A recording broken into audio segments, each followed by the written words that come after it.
Welcome everybody to the 2023 Illinois Disc Golf Hall of Fame ceremony. This year we're going to be inducting 5 people, and we're going to start off with having Paul McAllister come up.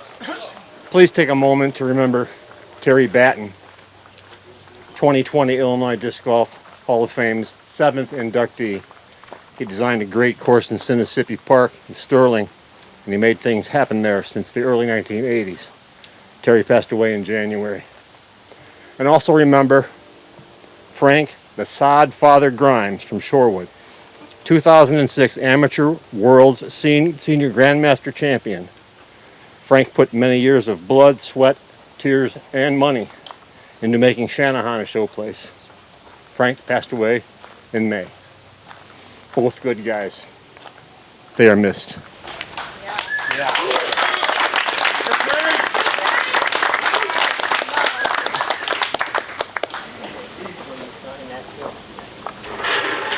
Today, I'm honored to present another good guy, Phil Wrongway Corrigan, as the 14th inductee into the Illinois Disc Golf Hall of Fame. Wrongway, because he didn't have a backhand. Yet he thrived. As posting of tournament scores evolved, Phil became known far and wide as chairman of the boards. On a mid-spring morning in 1981, I greeted Phil at West Park and offered to show him around. The first time he looked down a fairway to a pole hole, he said, kind of loudly, "This is the sport for me." He knew that without ever teeing off. He also picked up litter that day, and everywhere else he ever went to play disc golf. A short 15 months later, Phil and I were house guests of Ed Hedrick in Lockport, California, after we competed in the first PDGA World Championships in Los Angeles. 2 months later, we competed together in the Canadian National Championship on Toronto Island. It was the beginning. Our sport had begun to take hold in many parts of our country and a few other countries as well. Phil would go on to compete in 10 World Championships, all without a golf bag. All he needed was a stack of discs, a towel, his rosin bag, and his desire to do his best. This is Phil Corrigan. Today, we're honoring Phil Corrigan as he is inducted into the Illinois Disc Golf Hall of Fame. In many ways, Phil was a great ambassador for our sport. He had a way of seeing something that needed to be done and then just doing it. I founded the Illinois State Championship in 1981, and I was TD through 1986. You might remember, if you're old enough, that we had no cell phones, no computers back then. It was a different world. I started out with a small 3-foot by 5-foot scoreboard. Score strips were put on with masking tape loops. The next year, 81, Rick Hay designed and built a scoreboard where we could slip the score strips in, making it real easy for posting scores, rearranging scores, that sort of thing. And it was, as the events got bigger and bigger, tournament directors had less time. Without being asked, Phil stepped in, saw what needed to be done to start an event, filled out scorecards, and post first and second round scores. He also competed in these events. He would arrive early and took the responsibility of official scorekeeper and did that important job 1982 through 2019, when his disability prevented him from continuing. Phil was a great help. It allowed me to do other things as needed to make for a good experience for all, and our sport grew and grew. Thank you, Phil. Phil Wrongway Corrigan. He was a unique person. He had his own style. He was one of a kind. He's the only person that I know as a player. He was the only person I knew that won a PDGA tournament, played in 10 World Championships, and never threw a backhand or a sidearm. His shots were the thumb roller, the tomahawk, and the chicken wing. And that's what he survived with for all these years as a player, and he actually did win a PDGA tournament. He was a dedicated player. He played all the time he could. And when he retired, about 25 years, he played almost 6 days a week in the park when the weather was good. He played 2 rounds a day, every day. He was the greeter at the park. He was the overseer. He was the garbage man. He communicated with the garbage guys. He was a welcomer. And he also regulated the water at the park because the park, you know, he had to keep the drain clean so the creek would stay low so we could cross it. So, tournament-wise, I think he helped us at over 150 different tournaments as an official, the scorekeeper, doing grunt work, getting the course ready beforehand. He did everything he could possibly do to get the tournament ready and to run the tournament. He'd be the last guy to leave every time.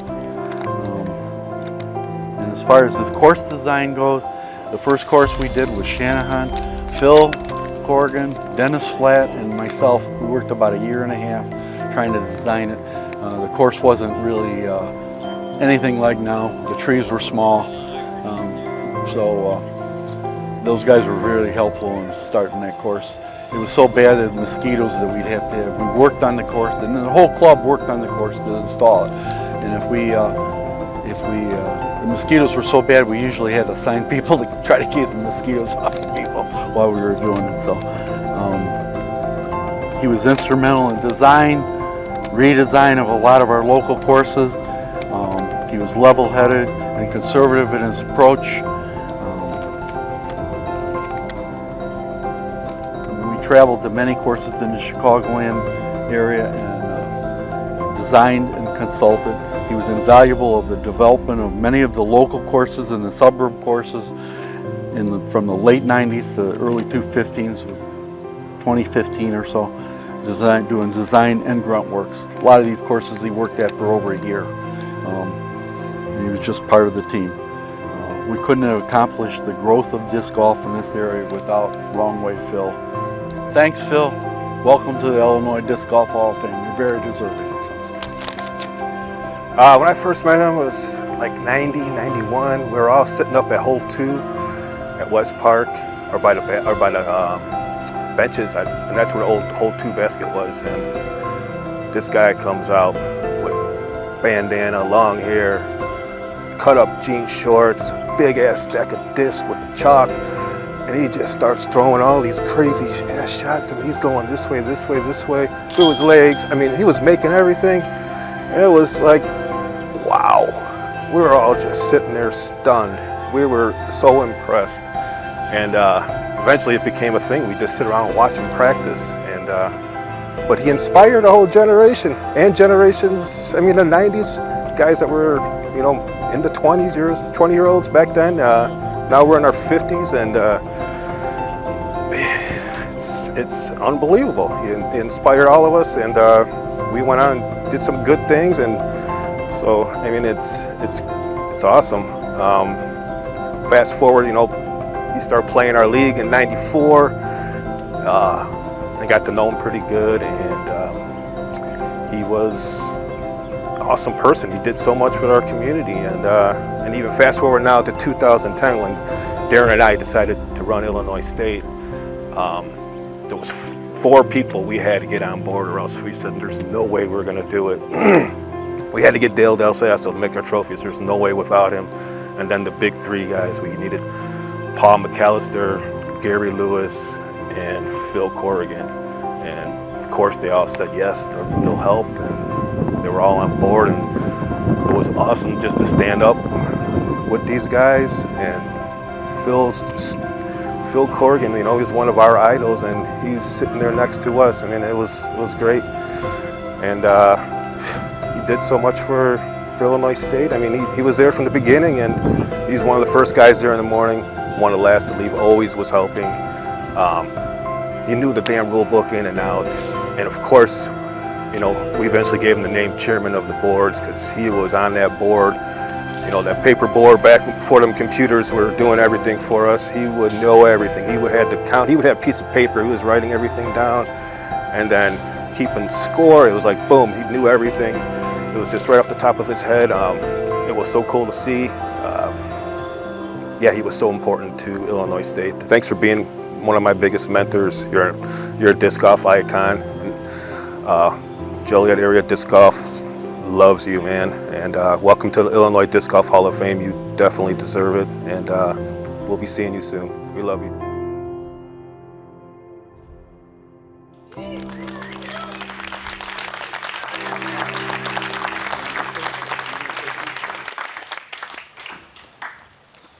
Some members of Phil's family traveled some distance to be here today, and I wanted to recognize them. Sister Peggy Corrigan and Lloyd Smith from San Diego, California. Sister Lee and her husband Bob Duty from Bothell, Washington. And a niece, Jessica. Oh, I'm sorry. No, that's all right. And niece Jessica. And Sister Louise and her husband Matt Boggs from Batavia. I thank Phil for his service, his friendship, and for the memories. He was a pioneer, he was a journeyman, he was fun. And thanks to Tom McManus for doing all the work he does with the Illinois Disc Golf Hall of Fame.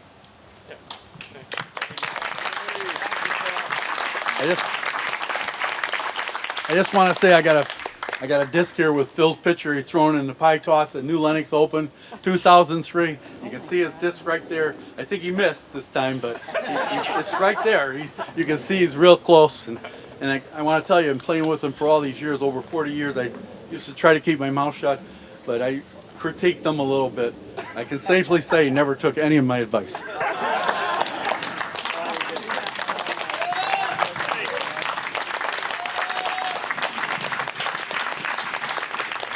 Would somebody from Phil's family like to come up and accept the plaque and the disc? Phil's coming up.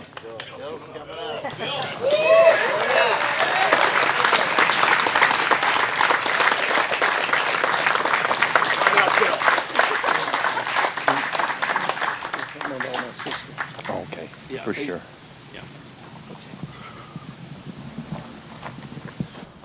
I don't know if you can hear me on this. Yes, I can hear you. All right. Well, just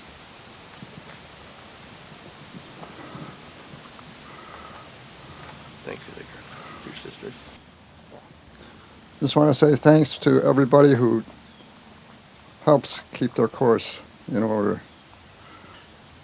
And one of my best friends have been made through disc golf.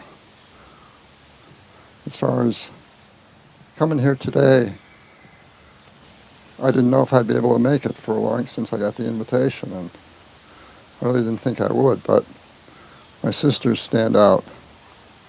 Peggy and Lee and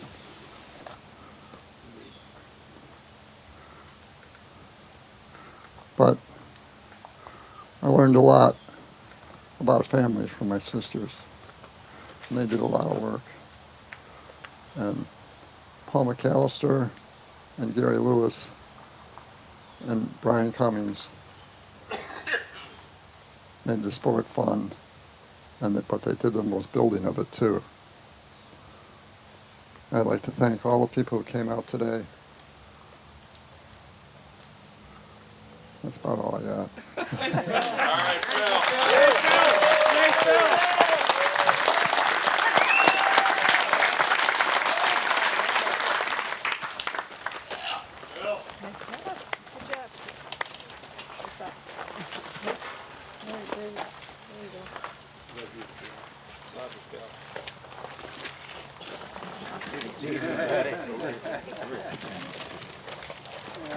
Thank you, Phil. That was very heartfelt. Next up is going to be Dale Hockey, and Gary Lewis wanted to say a few words before Will Tremont is going to introduce Dale. We talked about this last year. This was from Steve Mantle. This is something that he passed away also. And this is a booklet I got out of his house. Brian talked about this last year too. This is the precursor to the Disc Golf magazine. This is from 1985. And Matt will put this booklet together and ran a series. We gave his minis away this weekend to make it, honor his presence. And just so happens that in here they got the results of the Peoria Open. And anybody's welcome to look at this. Only one I got. Oh, in 85, yeah. 85. Marshall was probably late at the tournament again. No, Illinois State, and it was his fault.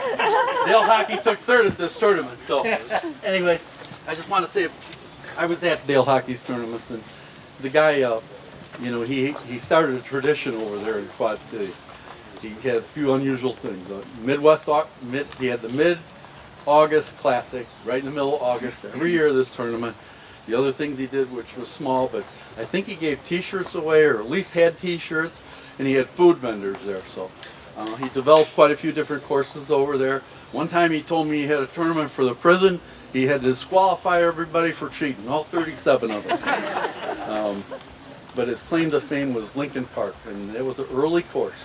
And this course was punctuated by uphill holes that were 600 foot with mandatories and sand traps that you had to throw left-handed out of. And it was unusual. We had to practice left-handed. This is a big course. It was a temporary course, I believe. So one other thing about this, here in Joliet, we had a pie guy, Robin Schumann, and he came to me and he wanted to give us pies. He knew the history of Frisbee, the Frisbee pie tins, and so he wanted to give pies and find a way to give them away. So what we did is, Dale finished every tournament he had by throwing off a cliff, or at one point at Lincoln Park it was into a bowl. So basically nobody knew this, but I took his idea and made it into the pie toss, and it was a takeoff of his throw off the hill. So anyways, he's very deserving. I think Dale, along with Marshall, Brian, Paul McAllister, Brian Cummings, and Terry Batten, who aren't here, are really true pioneers of Illinois. And we got them all here except for Terry. A few other guys too, maybe Connolly, but these guys are, I don't know if disc golf would be what it is without these guys, these pioneers that we have here today. So.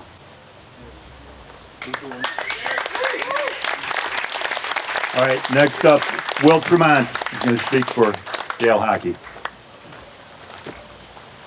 Well, good afternoon. Boy, how do I follow all that? It's really an honor to be here among this group of amazing men and women who, most of which have dedicated a lot of their efforts, their talents to promote and nurture a sport that we all love. Through their actions and deeds. That's disc golf. And I'm really pleased to be able to speak for Dale.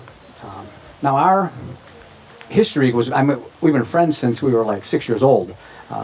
We weren't playing Frisbee back then though, but our relationship, when we started playing disc golf, it had a different name. It was called Frisbee golf, and as a point of nostalgia, we used to play with discs that you could actually play catch with. Imagine that. You could actually play catch with the discs. But anyway, when we were in college, we played a lot of Frisbee. And one story that stands out to me, summer of '71, after our freshman year in college, we're visiting a friend in Mundelein, Illinois. Lived in an apartment there. Across the street from his apartment was a series of empty lots.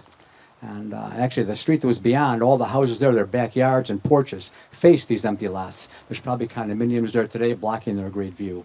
So we're playing Frisbee out there with one of the early professionals. And in the middle of our game, this old woman comes to her, out on her back porch. Now, to be fair, she was probably the age I am now. But she had gray hair and a bun, was wearing a house dress, and she was calling to us. We're throwing the Frisbee back and forth. She goes, boys, come here. Boys, please, come here. So we hear and we go over and we're thinking, well, does she need help? Move a heavy object? What's the story? And she's holding in her hand a ball, size of a league baseball, the rubber kind, had the stamp of the stitching on it, So we go up and we go, can we help you? She goes, here. And we said, well, what? She goes, "You don't have to play with that. You can play with this." So it was inconceivable to her that we would, be having fun. I mean, she had this look of pity and benevolence on her face as she, handed us the ball. We continued to play with the Frisbee. So, anyways, time went on. We got into Frisbee golf. As was stated earlier, Dale became a tournament director. He started the Mid-August Classic Frisbee Golf Tournament. I think it was called Frisbee Golf in the beginning, wasn't it? Yeah. Became disc golf at the end. Well, not at the end, but I would say early in its development. Early in its development, okay. At some point in time after Frisbee golf. That's right. Because Frisbee is a registered trademark. Oh, well, yeah, okay. We don't want to cease and desist. So, and you would know about that. Anyway, I think it was the first year of the Mid-August Classic. That fall, or late August, maybe early September, my favorite radio station, WXRT, held a Frisbee Day at Gilson Park in Wilmette. Yeah, you remember that. It was great. We went there. And all the events I entered, which included the Frisbee Golf Tournament, and same with Dale, we played with one Frisbee. I had an orange Super Pro. I don't know what you were throwing, but we played in the tournament. They had pole holes. The first time we'd encountered those because the first course that Dale designed had objects for holes. And I don't know if I liked that better or not, but anyway, I did pretty good in that tournament. I was like 4th or 5th, but Dale won the tournament. And his prize, since it was sponsored by a radio station, was a year's worth of tickets to the tapings of WTTW Soundstage. They filmed them up on St. Louis at the WTTW studios. Now, Dale was about to start his 2nd year of law school. And he couldn't use the tickets. So, of course, he gave them to me. And it was great. I saw about a dozen shows. Great people. I saw Dave Brubeck, Steve Goodman, David Amram, I think Janice Ian. And I was actually thinking, this is a heck of a lot bigger than just winning a Frisbee Day sponsored by a radio station. I'm thinking, what the heck is it going to be in for me now? Here I am participating. But anyway, Dale's career, it spans the decades. It spans continents.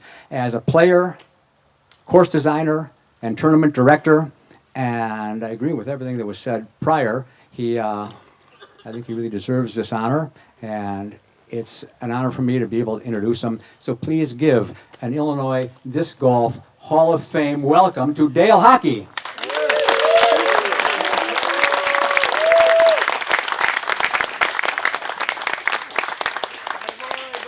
Don't blow it. That's what you get when your best friend among other many talents is an actor.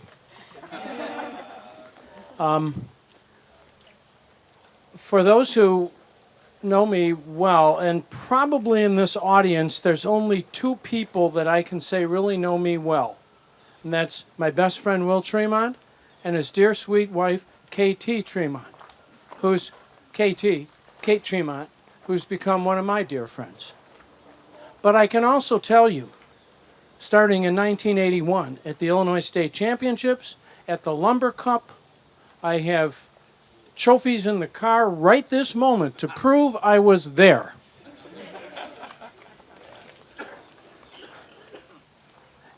And I played against Paul and against Gary and against Phil and against Steve Maddle, and I had a great time. I beat some of these guys once in a while, although I imagine if we looked back carefully, they probably beat me 2/3 to 3/4 of the time, so I don't have much in the way of bragging rights, guys.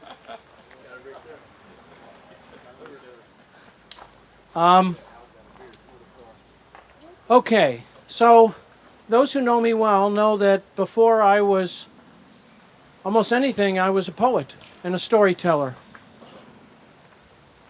And so I'm not 100% sure what I'm supposed to say tonight.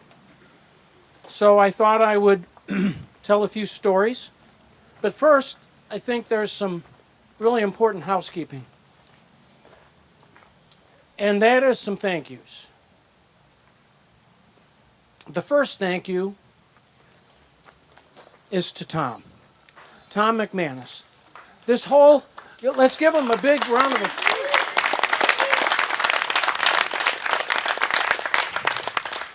We started having 2 girls right after, well, my wife did. I apparently had something to do with it. They looked like me too. But right after the last Mid-August Classic, the announced 10th and final, we started having girls, and all of a sudden we were into ballet and show choir and soccer and all kinds of other things. And it wasn't until Pablo showed up 10 years later that I finally had another disc golf companion. And I was pretty busy. It was very difficult. But in any event, I'm babbling. In addition to Tom, who I consider an absolute force of nature, for those who see what he puts out on Facebook and other media, he is a force of nature, and this whole state and sport is so lucky to have him. So, I mean, okay. I wanna thank my wife for putting up with me. She's in Spain right now. Otherwise, she'd be here making faces at me. I wanna thank my brother Roy, deceased November 5, 2020, along with my parents for teaching me everything I know about life, including Roy, how to throw a frisbee. The one that came out right after the hula hoop. Thank you, Mom, for bringing both of those things home. I think they were both red. I can't remember what year it was. In any event, I also want to thank my best friend, Will Tremont, for supporting me here today, for entertaining us, for winning the first 2 Mid-August Classics, damn it. And for all of his companionship in between. Okay, there's probably a lot of other people I should thank. Phil said, thank the people. This is the most important thing probably that you can thank. Thank the people who take care of the course. What would it be? I mean, on a golf course, they pay all these people. They come out in these expensive machines. They pick things over. The greens and the sand traps are impeccable. And we have to rely, in general, on amateurs and volunteers. And so I thank the people in Davenport, in Bettendorf, in Rock Island, in Milan, all over the Quad Cities, and wherever we play our sport. Thank you. Just reiterating what Phil said. Okay, couple of stories. To me, today is one of the most thrilling events I've ever had in my life. I had 3 kids. They'd tell you that was pretty thrilling. Hey, Dad? Got married, Conchita. Was 16 years old and set foot on an ocean liner and went to Europe and got off the ocean liner as a 16-year-old kid. That was pretty thrilling. But I'll tell you, this is just, right up there, folks. And I also want to say that I guess this is the last piece of housekeeping. I'm so sorry. I want to tell you, and Mike and I talked about this briefly.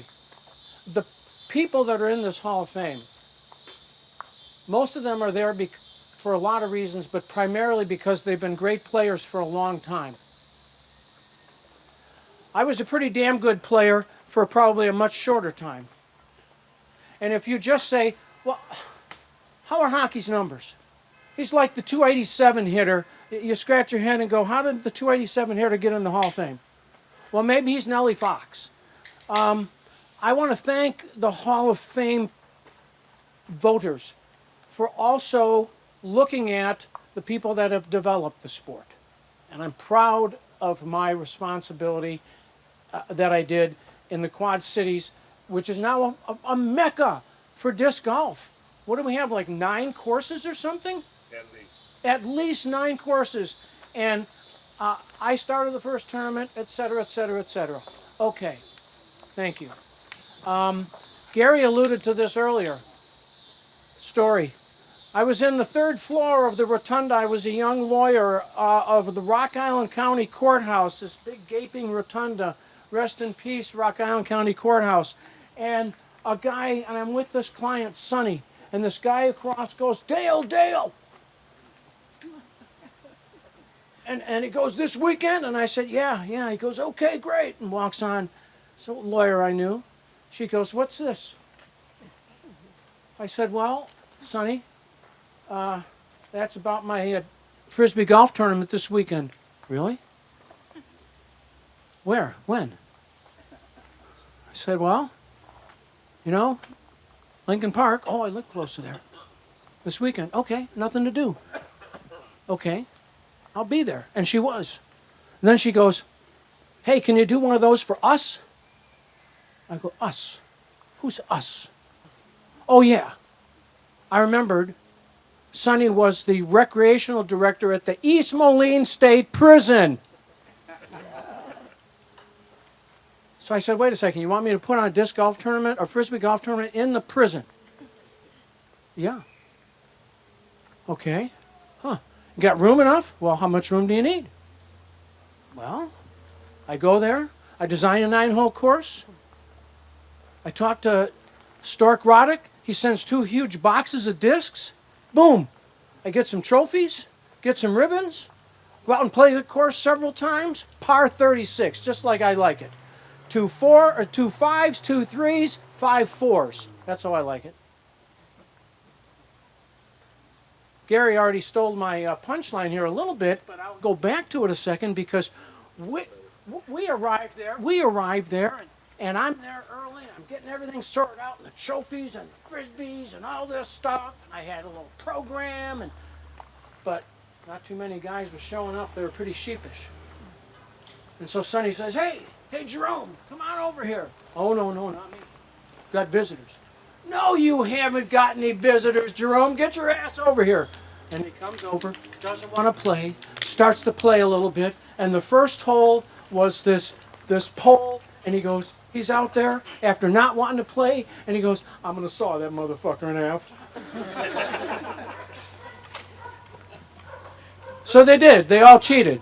I scored 36, 37. They came in at 36, 37.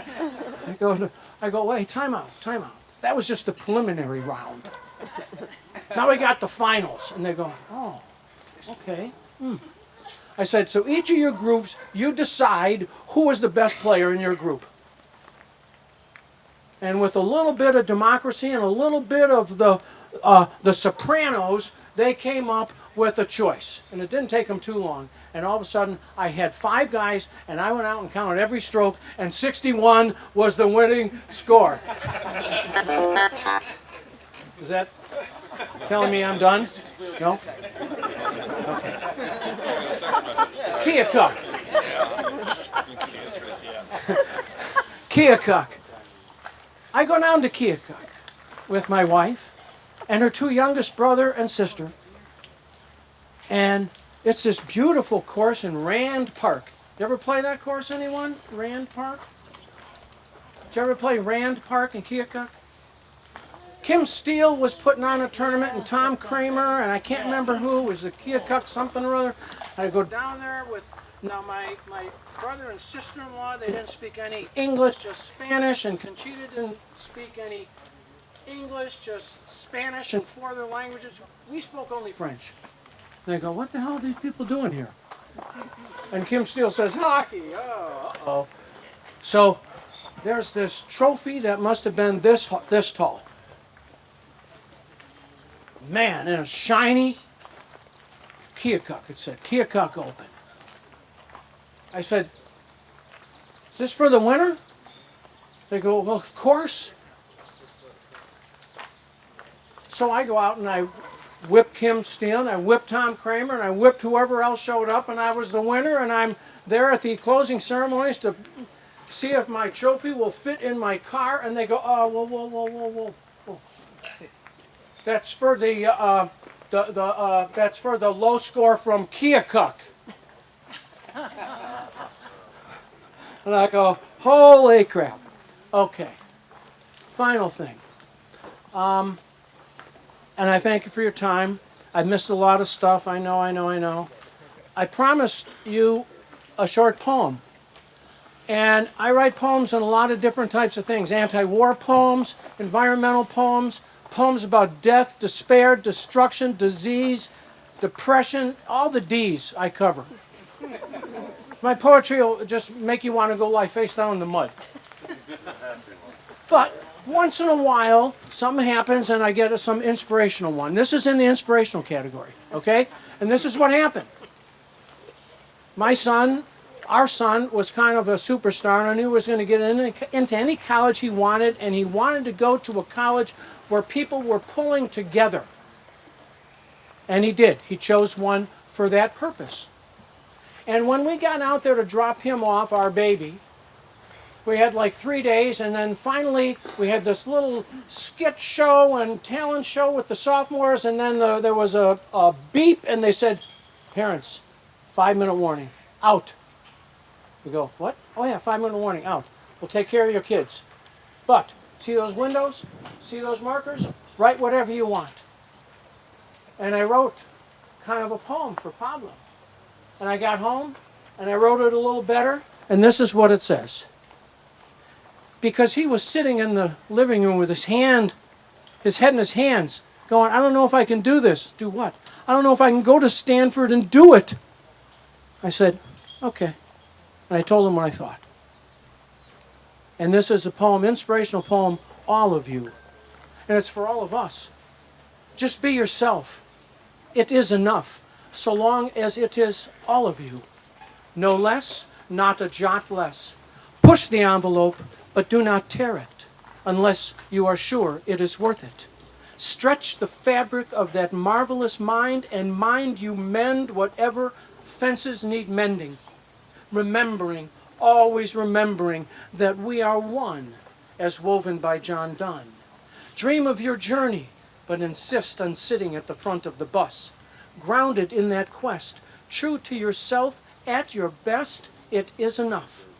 Don't put on airs, but pull on all the oars. You chose Stanford because you saw all willing to be pulling with you. And the ship slides from its slip with all on board. All on board. Just be yourself. It is enough. Introducing Kent will be David Tree Robeson.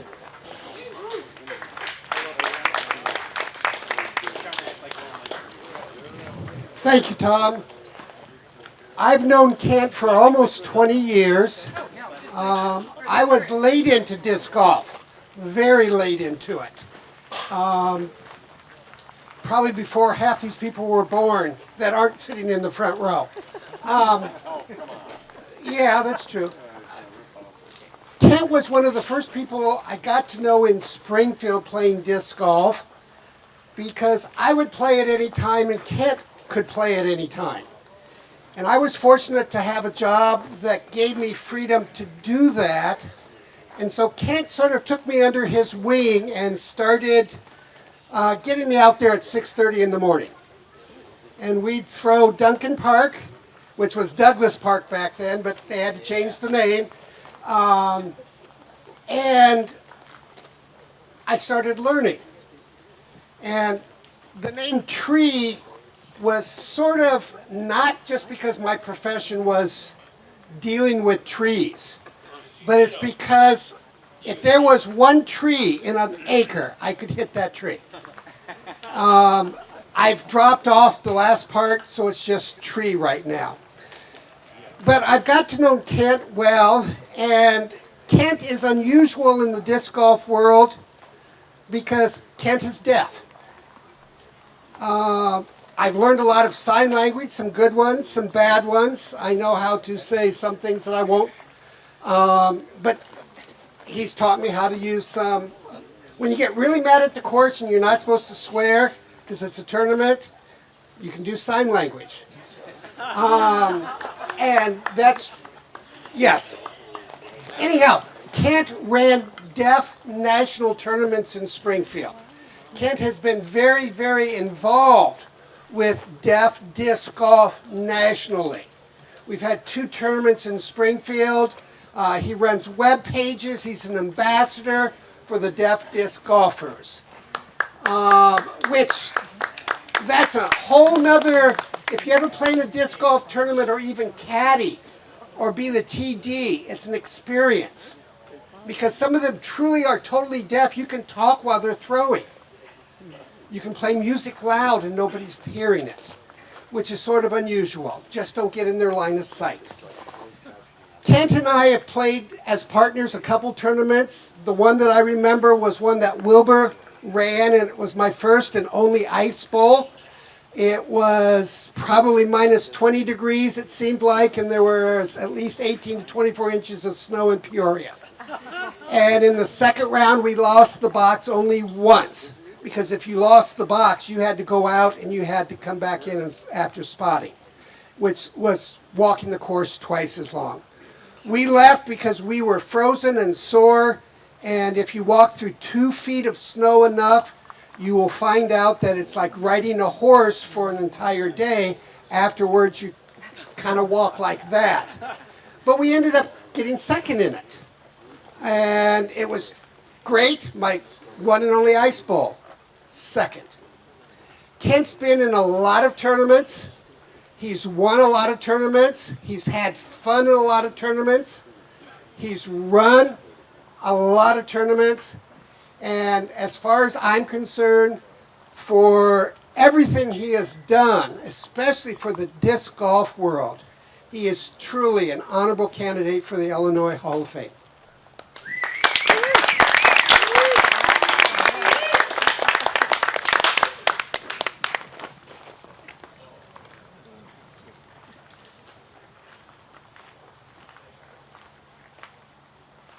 How many understood what he said? Thank you in there somewhere. That was the very first. Sign language is my first language, so when I'm talking, I have to spend a little bit more cognitive energy trying to be able to talk. But what I said, thank you for the honor, is amazing. When you think about deaf disc golfers, especially deaf people when they're young in schools, everybody tells them they're not able to achieve anything. They say, I'm sorry, you can't do this. But I didn't believe in that. I got my master's, my doctorate. At the same time, disc golf. Oh man, if you guys believe in it, it's the power of connection, the opportunity to get together and create something beautiful. I mean, you guys never lose, you just keep learning. And you just play, you win, you learn. And that's disc golf. So I got the opportunity to build in Springfield from 1 course to 4 courses by the time I left through the power of deaf disc golf.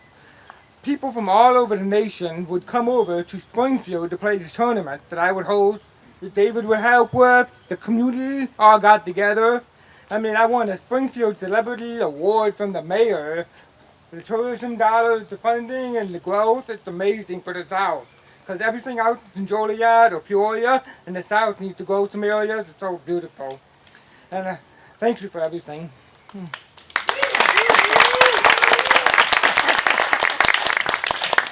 Tom McManus will be doing the introduction for Mike.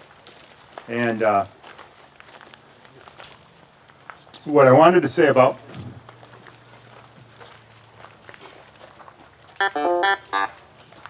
there we go. I needed that. What I wanted to say was, with all of the inductees and the previous inductees, the amount of work that they've put in to make people happy on a disc golf course, it's just unbelievable. Unbelievable.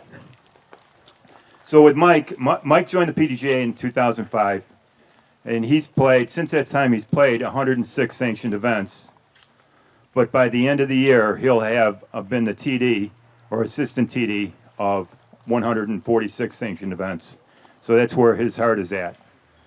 And early on, when Mike started playing, if something needed to be done, like Phil, like just about anybody else that's in the Hall of Fame, they stepped up to help out. If scores needed to be checked, they did the work, and Mike did the work. He's been volunteering from day one.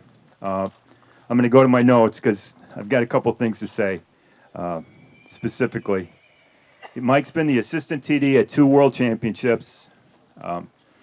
He's been the TD at the Fox Valley Ice Bowl, and along with being the TD, he makes the sweetest trophies.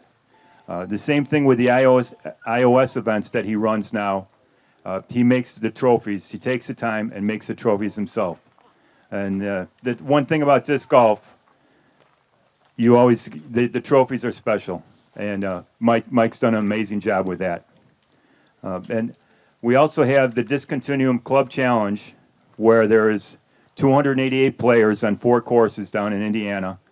And Mike's been the TD on that for a number of years. And without Mike, we wouldn't continue to be able to do what we do with that tournament. And one of the things I wanted to say about Mike is he's an engineer by trade.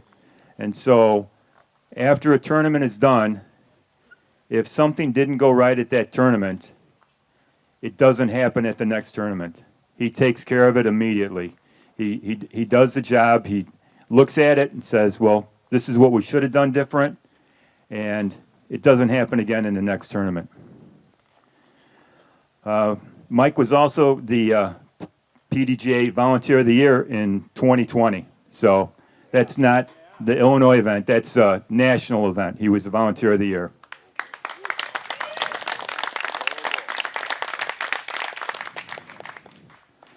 And the other thing that stands out for me personally is Mike's been the Illinois State Coordinator since 2012. In 2012, there were 71 sanctioned events in Illinois. In 2023, there are 219 sanctioned events. So the amount of work that's involved in that has quadrupled, and never heard him complain. And thankfully, he runs every year, because I don't know who else could do that job that Mike does. And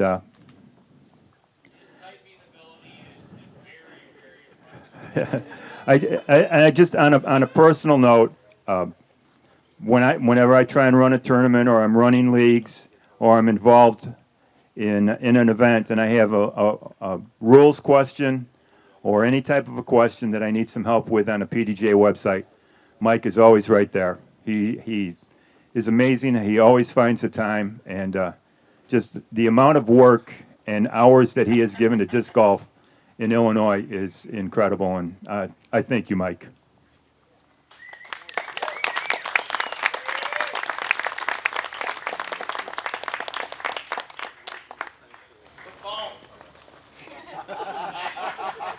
Second.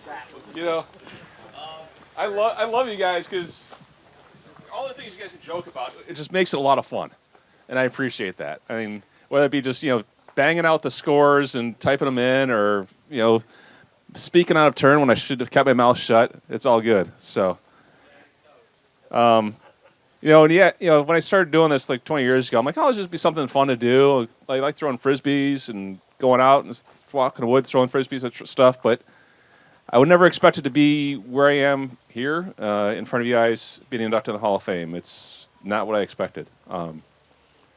As Tom said, a lot of times I'd go to tournaments and I just said, hey, if they need a little help, I'd do this, do that. I think Bruce at one time was like, who is this guy that's just stepping in and helping out? And something I just did.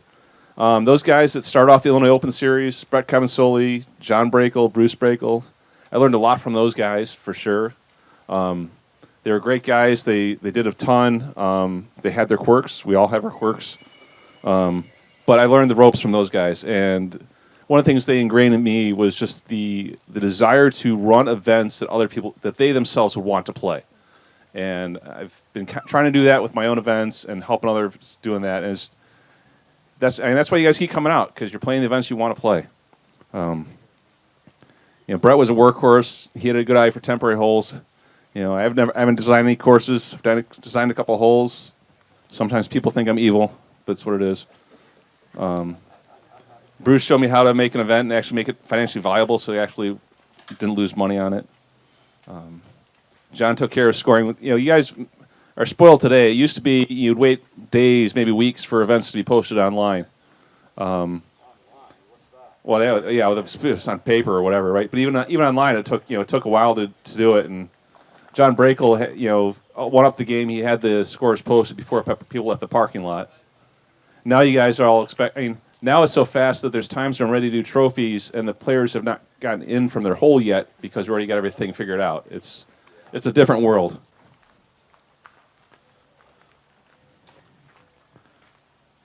You know, and one of the things I do miss about that is the people hanging out at Tournament Central and shooting the breeze and wondering what the hot round is and when the next round is, and sometimes I'd have to tell them to go away. But I do miss having all that hubbub of people just hanging out and interacting there. It's different now, but it's all right. We have to figure out how to get some of that stuff back. I've met a lot of great people along the way. I mean, I'm joining a crowd of some legends, and you know, sometimes I'm like, do I even belong here? But you know, these guys have put a bunch in here, and I appreciate the support I get from all you guys, because that helps make these things happen. Helps me to keep putting in those time and the hours to helping out wherever. You know, thank your TDs, because they need the thanks every now and then, because sometimes they get the grief, but those thanks will go a long way. I wouldn't be able to do this without my wife Laura supporting me. That's for sure. You know, it's she's played some. It's not her thing, but she lets me do it. The kids will be excited because I go away for the weekend. They're like, "Hey, we can do breakfast for dinner." But you know, Laura was able to took care of the kids solo when I'd go for weekends doing this, and she's put up with me talking through all the stuff going on, and she's like, "Okay, I can just a little more disc golf I got to listen to," you know. But I couldn't do it without her. I mean, she's encouraged me time and time and again, and I just can't thank her enough for being by my side doing this. So I'm just one of the guys out here contributing, and I'm glad to be a part of this.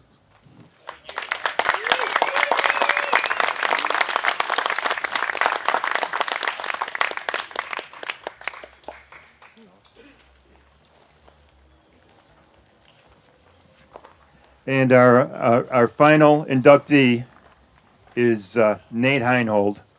Nate runs the Ledgestone Open. The Ledgestone Open is starting next week. And unfortunately, because of the amount of work involved with Ledgestone, Nate is not able to be here. But Mike is going to say a few words on his behalf. Yeah, Nate's from Nate Heinhold from Washington, Illinois. I spoke to him last night, and this last week has been just a lot of work dealing with all this hubbub going on from the issues with the Pro Tour this week, and I do not want to be in his shoes right now. He and his wife were planning on coming up here, and it was not going to happen. Nate started playing disc golf back in 2000. He competed in a lot of unsanctioned events down in the Peoria area until joining the PDJ in 2011. His first pro win was at the Mississippi Open, was one of the events I ran out in Sterling. The fun thing there is the time we were doing something called half-in. So even though he won the event, the second place winner, Dana, actually took home more cash that day. While he has a number of professional victories and cash finishes, it's his drive as a promoter that has probably made the biggest impact on disc golf in Illinois and nationally as well. Nate is not known for thinking small. Every time we talk after Ledgestone, and I'm worried about what next thing he's going to do to make it even bigger. I don't think that way, but Nate does. He's made a name for himself running A-tiers, the Pro Tour stops, and multiple majors over his career. The Ledgestone event started off as a series of events in 2012, and now has grown to one of the biggest events of the year. I walked away. With over 2,000 players each year, 10 or 12 courses, I lose track now. It keeps growing. It's one of the largest purses of the year. But Nate has used that also to really put into the charitable organizations, especially the St. Jude Children's Research Hospital. Over the years, he's raised over $500,000 for the charitable organizations.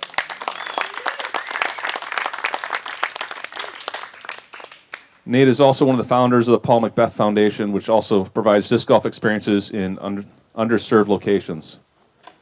Nate has also invested heavily in the disc golf courses in Central Illinois. Some of it is he needs all those courses, but he's designed the challenging Eureka Temp course and is co-designer of Northwood Black, which is arguably one of the most difficult courses on tour. He's not just an idea man, he's putting the sweat and time and a lot of money into getting into these courses. There's a rich legacy of courses in Central Illinois and Peoria, and Nate has just continued that on what's there and pushed it even further. Nate is currently on the PDGA Board of Directors. If he was here, he would probably be asking you all to vote for him, so voting's due by the end of this month. But he's not here. Let's give a round of applause for Nate.